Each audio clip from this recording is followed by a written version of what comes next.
Hello students, आज हम लोग शेयर चैप्टर का क्वेश्चन नंबर 9 करेंगे। क्वेश्चन नंबर 9 आपके सामने है। ये क्वेश्चन कॉल्स इन एडवांस की सिचुएशन का क्वेश्चन है। इसमें कहा गया है कि एक कंपनी ने 20,000 शेयर्स इशू किए हैं और एक शेयर का रेट है ₹10 और इसमें डेट भी दे रखी है। एप्लीकेशन की डेट है, अलॉटमेंट की है, फर्स्ट कॉल की है और सेकेंड एंड फाइनल कॉल की भी डेट है। अब आप ज़रा ध्यान देंगे इसके रेट पर, तो एप्लीकेशन का रेट है ₹2, अलॉटमेंट का ₹2, फर्स्ट कॉल का ₹2, सेकेंड एंड फाइनल कॉल का ₹3। अब आप इन सबको ऐड करेंगे तो 10 नहीं होगा, 9 हो रहा है। तो यानी डिस्काउंट की सिचुएशन का ये क्वेश्चन दे रखा है आपको, और हम आप लोगों को बता चुके हैं। चैप्टर के स्टार्ट करते समय हमने आपको एक वीडियो बनाया था इंट्रोडक्शन का, जिसमें हमने आपको ये भी बताया था कि अब जो कंपनी का नया एक्ट है, कंपनीज एक्ट 2013, उसके अकॉर्डिंग अब डिस्काउंट के क्वेश्चंस नहीं आते हैं। तो अब आपको यहाँ पर थोड़ा सा करेक्शन करना होगा इस पूरे क्वेश्चन को अच्छे से समझने के लिए। यहाँ पर अलॉटमेंट का जो ₹2 है, इसको आप यहाँ पर 3 कर लें, ठीक है। और अब क्वेश्चन लगाएं तो आपको ये पूरा क्वेश्चन अच्छे से समझ में आ जाएगा। अब ये पूरे ₹10 का क्वेश्चन हो गया आपके सामने। तो ₹2 एप्लीकेशन पे हो गया, ₹3 अलॉटमेंट पे हो गया, और ₹2 की फर्स्ट कॉल और ₹3 की final call, second and final call. अब यहाँ पर एडवांस के बारे में क्या बोला गया है, यहाँ कहा गया है कि एक शेयर होल्डर है ए नाम का, जिसके पास 100 शेयर हैं। उसने first call and second and final call, यहाँ पर थोड़ा सा मिसप्रिंट है। यहाँ पर फर्स्ट कॉल भी है और सेकेंड एंड फाइनल कॉल भी है। तो दोनों ही कॉल के पैसे उसने एक साथ कहाँ दे दिए, अलॉटमेंट में दे दिए, ठीक है। तो मिस्टर ए हैं जिनके पास 100 शेयर हैं, उसने फर्स्ट कॉल के पैसे और सेकेंड कॉल के पैसे, दोनों के पैसे अलॉटमेंट में दे दिए। एक मिस्टर बी हैं, इनके पास 200 शेयर थे, 200 शेयर्स, इन्होंने सेकंड कॉल के पैसे फर्स्ट कॉल में दे दिए। सिचुएशन क्या समझनी है आपको, सिचुएशन ये है कि जब कभी भी समय से पहले ही पैसे आ जाएं, जैसे फर्स्ट कॉल के पैसे अलॉटमेंट में आ रहे हैं या सेकंड कॉल के पैसे फर्स्ट कॉल में आ रहे हैं, तो ऐसी सिचुएशन को कहा जाता है कॉल्स इन एडवांस, ठीक है। अब आप यहाँ पर देखेंगे तो यही क्वेश्चन सेम आपको हिंदी में देखने को मिलेगा। यहाँ पर भी आप सेम करेक्शन इसको कर लें। ये जो आवेदन यानी आवंटन दे रखा है यानी अलॉटमेंट ₹2 का, इसको आप 3 कर लें, ₹3 का मान के चलें और पूरा सवाल ₹3 से लगाएं। बाकी सवाल बिल्कुल सेम वही है जो भी हमने आपको समझाया, सेम चीज़ें यहाँ पे लिखी हैं, आवेदन, आवंटन, first call, second and final call.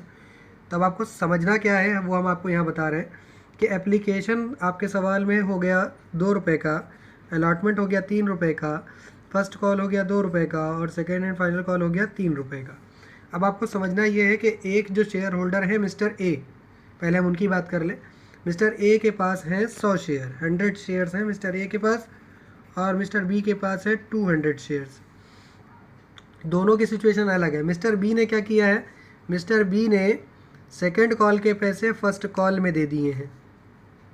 तो ये जो 200 शेयर समय से पहले आए हैं, यहाँ पर आपको समझना है सेकंड कॉल के पैसे फर्स्ट कॉल में आ गए कितने, 200। लेकिन मिस्टर ए ने के क्या प्रॉब्लम है, मिस्टर ए के पास जो 100 शेयर हैं उसमें बोला गया है मिस्टर ए ने अपने फर्स्ट कॉल के पैसे भी अलॉटमेंट में दे दिए और सेकंड कॉल के पैसे भी अलॉटमेंट में दे दिए। अब आपको ये बात समझनी है। तो 100 शेयर की फर्स्ट कॉल के पैसे भी अलॉटमेंट में आ गए और 100 शेयर के सेकंड कॉल के पैसे भी अलॉटमेंट में आ गए। तो टोटल अलॉटमेंट में कितने शेयर का एडवांस आया है, 100 शेयर का फर्स्ट कॉल से और 100 शेयर का सेकंड कॉल से। फर्स्ट कॉल में कितना एडवांस आया है, सेकंड कॉल से आया है 200 शेयर का मिस्टर बी का। ये पूरा मिस्टर ए की कहानी है इधर की तरफ, ये राइट साइड पर, और ये मिस्टर बी की कहानी है। एडवांस में एक बात आप लोगों को हमेशा ध्यान रखनी है, एडवांस जो होता है वो जर्नल एंट्री लिखते समय डेबिट और क्रेडिट दोनों साइड लिखा जा सकता है। कैसे लिखा जाता है ये आपको समझना है। एडवांस क्रेडिट में कब होता है और एडवांस डेबिट में कब होता है ये आपको समझना है इस क्वेश्चन। अब यहाँ पर आप देख सकते हैं हमने जर्नल एंट्रीज़ के कॉलम बना लिए हैं और जर्नल एंट्रीज़ के साथ हमने ये नहीं लिखा journal entries in the books of XYZ company. ऐसा आप तब लिखते हैं जब सवाल में कंपनी का नाम दे रखा हो। इस सवाल में देखो कोई कंपनी का नाम नहीं है, खाली बोला गया कंपनी की पुस्तकों में और ऊपर भी खाली कंपनी बोला गया। तो ऐसे में आप सिर्फ जर्नल एंट्रीज़ लिखें, कोई कंपनी का नाम नहीं दे रखा हो तो मत लिखें।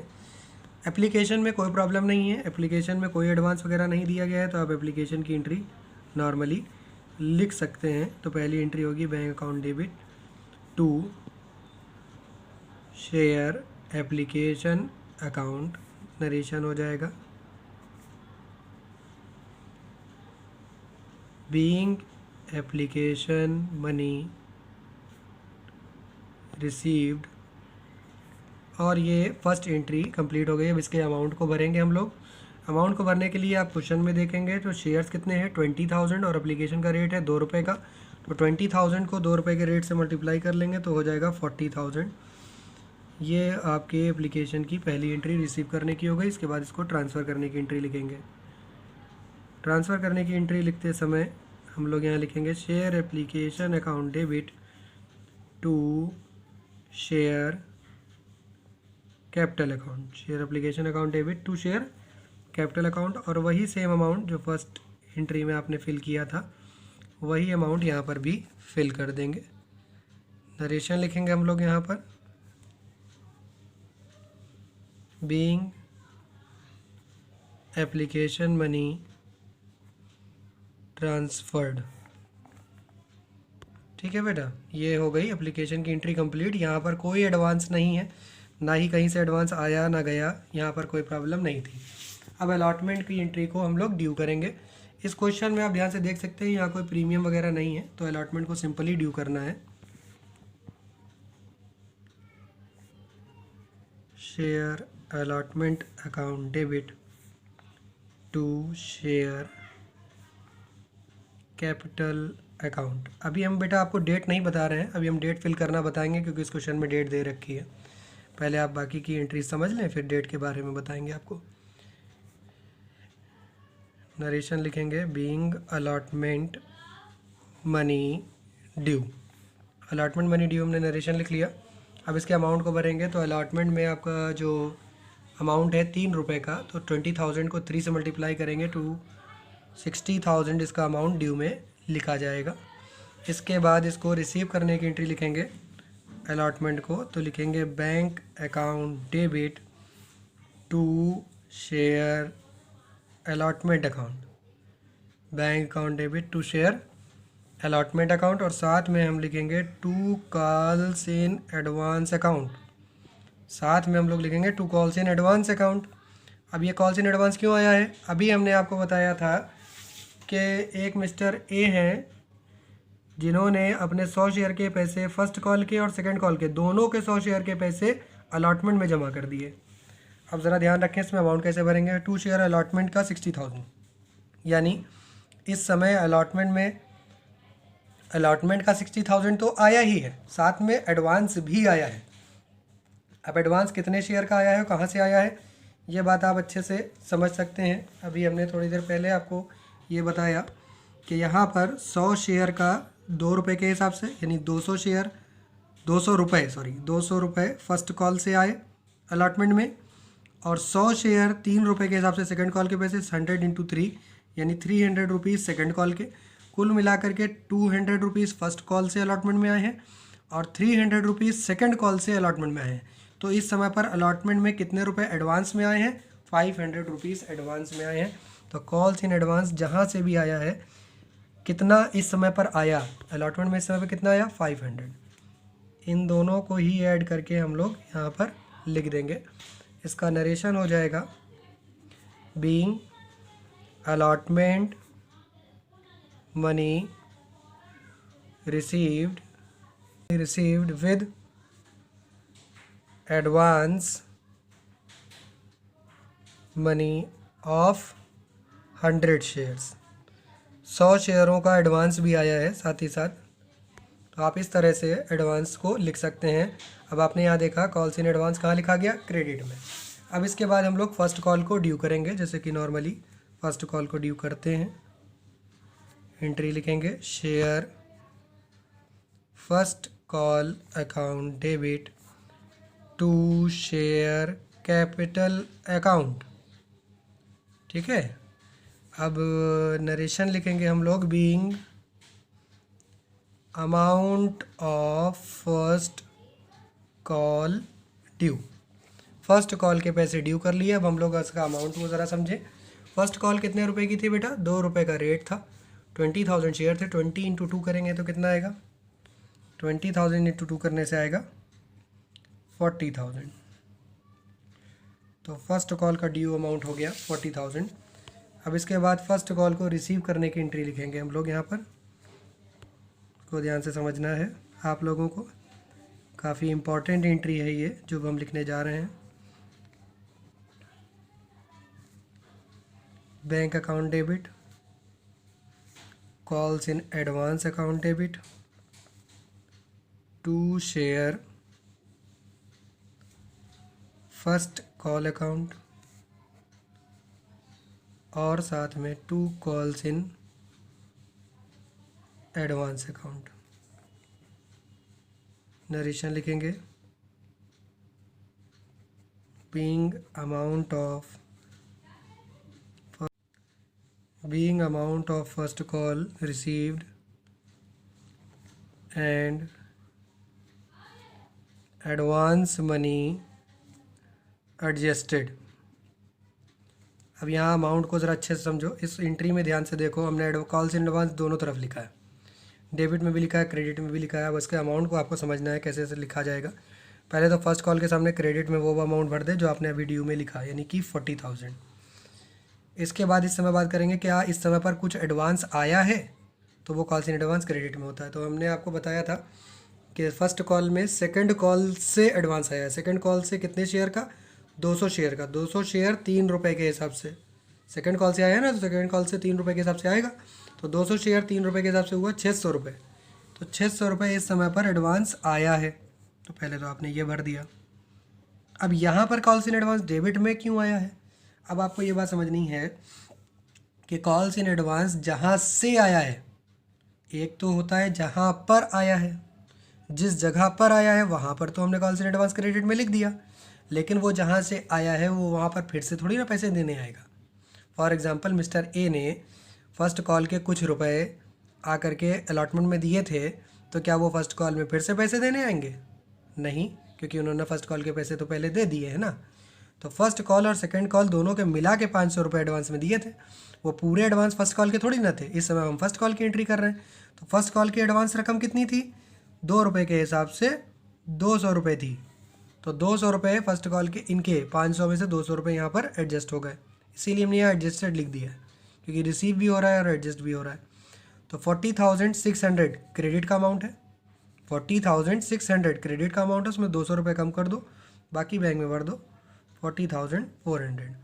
ये है फर्स्ट कॉल को रिसीव करने की एंट्री।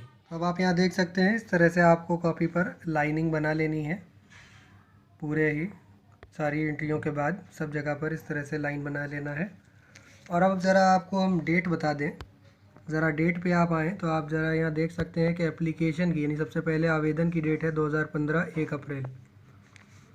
तो सबसे पहले यहाँ पर लिखेंगे 2015 अप्रैल 1, ठीक है। इसके बाद देखेंगे अलॉटमेंट की डेट है 1 जुलाई 2015 की, 1 जुलाई। अब ज़रा आप लोग एक बात अच्छे से समझ लें, अलॉटमेंट तो यहाँ है, लेकिन एप्लीकेशन की 2 एंट्रियाँ होती हैं, अलॉटमेंट की 2 एंट्री होती हैं, तो आप लोग पहले ही जानते हैं। लेकिन जब आप डेट डालते हैं तो इसमें एक बात हमेशा आपको ध्यान रखनी होती है कि एप्लीकेशन की जो डेट होती है वो सिर्फ पहले एंट्री में जाती है, क्योंकि एप्लीकेशन जब पहले तो आप कोई भी जगह पर फॉर्म भरेंगे, फॉर एग्जांपल आप किसी कॉलेज में जाते हैं एडमिशन के लिए, तो आप पहले फॉर्म भरेंगे, तो उसी दिन आपको थोड़ी ना पता चल जाएगा कि आपको एडमिशन मिल गया कि नहीं मिल गया। सेम ऐसा ही कंपनी में हुआ होता है, जब किसी समय पर आप कंपनी में शेयर के लिए अप्लाई करेंगे, आपको उसी दिन उसका रिजल्ट थोड़ी पता चलेगा। उसके बाद वो फॉर्म शॉर्टलिस्ट होने जाएंगे, वहाँ पे स्क्रूटनाइज्ड किए जाएंगे, है ना, उसको अलग अलग तरह से चेक किया जाएगा। उसके बाद जो लोग उसमें से रिजेक्ट होने लायक होंगे रिजेक्ट कर दिए जाएंगे, जितने लोग रखने लायक होंगे फिर रख लिए जाएंगे। तो यानी लास्ट में जब एप्लीकेशन को ट्रांसफ़र किया जाता है उसी समय फ़ैसला हो जाता है किन लोगों को आगे बुलाना है और किन लोगों को नहीं बुलाना है। इसलिए जो एप्लीकेशन की ट्रांसफ़र की एंट्री होती है ये हमेशा अलॉटमेंट की डेट पर होती है, जुलाई 1। तो ये तीनों एंट्रियाँ सेम डेट पे रहती हैं, एप्लीकेशन की ट्रांसफ़र की एंट्री और अलॉटमेंट ड्यू और अलॉटमेंट रिसीव्ड। इसके बाद कोई ऐसी प्रॉब्लम नहीं है। फर्स्ट कॉल की जो डेट दे रखी हो फर्स्ट कॉल में लिख लो, सेकंड कॉल की सेकंड कॉल में लिख लो। जैसे फर्स्ट कॉल की यह डेट दे रखी है, क्या दे रखी है? 1 अक्टूबर 2015 फर्स्ट कॉल की डेट है, तो फर्स्ट कॉल में हमने यहाँ लिख लिया अक्टूबर 1, तो फर्स्ट कॉल की डेट यही हो गई। अब इसके बाद सेकंड कॉल करेंगे तो उसमें वहाँ डेट डाल देंगे। हम लोग यहाँ पर सेकंड कॉल की एंट्री करेंगे, ध्यान से देखें तो सेकंड एंड फाइनल कॉल बोला गया, सेकंड कॉल नहीं बोला है, खाली सेकंड एंड फाइनल कॉल है। 3 रुपये का रेट है और इसकी डेट है 1 दिसंबर 2015। तो अब हम यहाँ पर इसकी एंट्री लिखेंगे।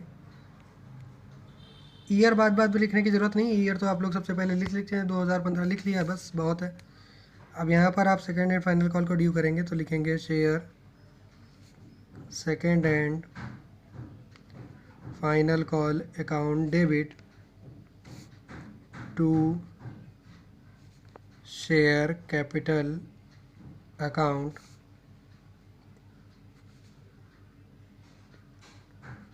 नरेशन लिखेंगे being amount of second and final call due. ठीक है, अब इसके रेट पे ध्यान देंगे तो 3 रुपये का रेट है, शेयर है 20,000, 20,000 को 3 से मल्टीप्लाई कर लेंगे तो आ जाएगा 60,000 रुपीज़ यहाँ पर रिसीव कर लेंगे। अब इसके बाद लास्ट एंट्री होगी इसको रिसीव करने की, तो रिसीव करने की एंट्री में हम लोग लिखेंगे bank account debit, account debit के बाद लिखेंगे calls in advance account debit, 2 में लिखेंगे to share second and final call account. इसको रिसीव करने का एंट्री लिखेंगे being amount of second and final call, being amount of second and final call received and advance money adjusted, साथ ही साथ लिखेंगे एडवांस मनी एडजस्ट हो गया। अब इसको अमाउंट भरने का तरीका समझें। पहले तो आपने जो ड्यू में एंट्री लिखी है उसमें अमाउंट जो लिखा हुआ है आप उस अमाउंट को 60,000 को यहाँ पर भर देंगे। और दूसरी ज़रूरी बात ये समझेंगे कि जब आप आखिरी एंट्री लिख रहे हैं क्वेश्चन की, सेकंड कॉल की, तो वहाँ पर कोई एडवांस आ नहीं रहा है। अगर यहाँ पर कोई एडवांस आ रहा होता तो 2 कॉल्स इन एडवांस क्रेडिट में होता, बल्कि यहाँ का एडवांस पहले आ चुका है, उस एडवांस को हम लोग यहाँ पर एडजस्ट करने जा रहे हैं, इसलिए यहाँ पर कॉल्स इन एडवांस को क्रेडिट में ना लिख के डेबिट में लिखा गया। अब यहाँ पर आप समझेंगे इसको यहाँ पर, तो इसमें आपको समझ में आएगा कि कॉल्स इन एडवांस यहाँ पर डेबिट में क्यों लिखा जा रहा है।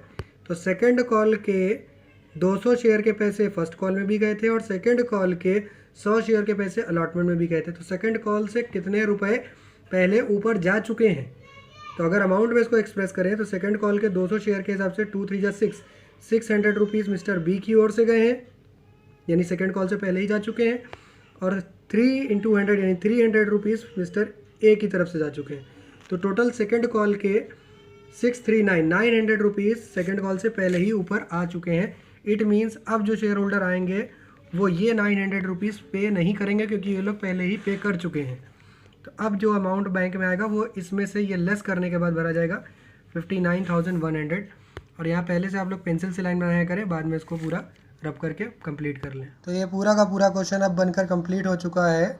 आई होप कि आप लोगों को ये पूरा क्वेश्चन समझ में आया होगा और आज ये भी जान गए होंगे कि कॉल्स इन एडवांस को क्रेडिट में कब लिखते हैं और कॉल्स इन एडवांस को डेबिट में कब लिखते हैं, और ऐसा कब हो सकता है कि कॉल्स इन एडवांस डेबिट और क्रेडिट दोनों में आया हो। तो अगर आप लोगों को ये वीडियो से कोई भी डाउट क्लियर हुआ हो तो वीडियो को लाइक करें, और अगर आपने अभी तक चैनल को सब्सक्राइब नहीं किया है तो चैनल को सब्सक्राइब करें, साथ ही साथ बेल आइकन को प्रेस करें और भी लोगों तक इस वीडियो को शेयर करते रहें। Thank you.